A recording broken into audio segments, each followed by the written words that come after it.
busa ƙaho sannan ciki zai dawo cikin rayuwa. Duk cikin da ya mutu ya gama sanin ni ake ciki a rayuwar barzo, ruhi ne ke sani. Jiki bai kuma sanin me ake sai an busa ƙaho. A nuna hankali za ku tabbata wannan magana ita ce gaskiya, ita annabi ya yi bayani. Alayhi salatu wassalam. Na. Shi ne barzau daga mutuwa har zuwa kusa kawo barzau ke. Duk sun san haka. To a wannan muddar jiki ba shi da dauri. Jiki ba shi da wani dauri a wannan muddar. Ko ta azaba ko ta nima rai ne dauri. Jiki ɗaya da girma ƙasar nan ya zama ƙasa ba shi da wani hisasi. Bai ƙara sanin wani abu sai an busa man rai. Iya kasance. Duk ai jama'a ba mutuwa ko jin ya rufe zama ƙasa. Baccin nan in ka gana ƙara sanin me ake. Baccin nan ranar kana cikin ka kana da mashi ruwa da rai dan taba ba za ka barka amma ba ka da wani labari na me yake faruwa. Barawo ya zo ya baka kakkas kana ka.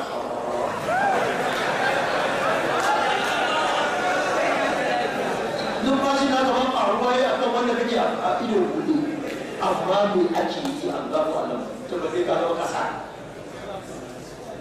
Wannan shi abin da Qur'ani ta fitar haka mun tsaya wajen karatu yana buƙatar ja da yawa saboda sai mun bi inda na buga jere da hanya na ɗauko da zuwa ayatul bazakhiyya ta sha'arawi dan ta kamata mu kai ga sauran littafin in na littafi kan jama'a sai ko nuna wasu da yawa ba sun ce duka bari ba a gama ba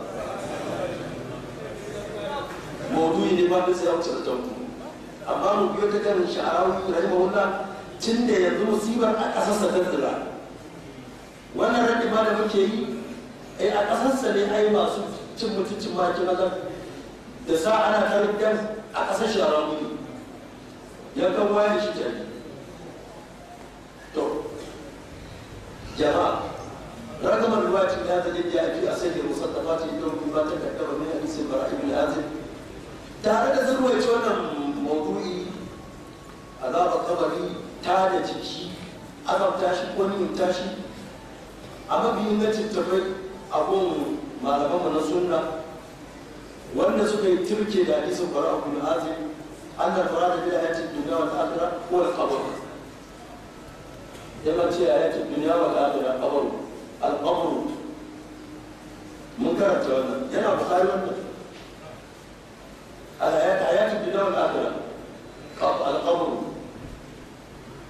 فقلما سلب منهم أحد من الوقوع في فقه التناقض في اعتبار موضوع هذه الآية ذا علاقة بالقبر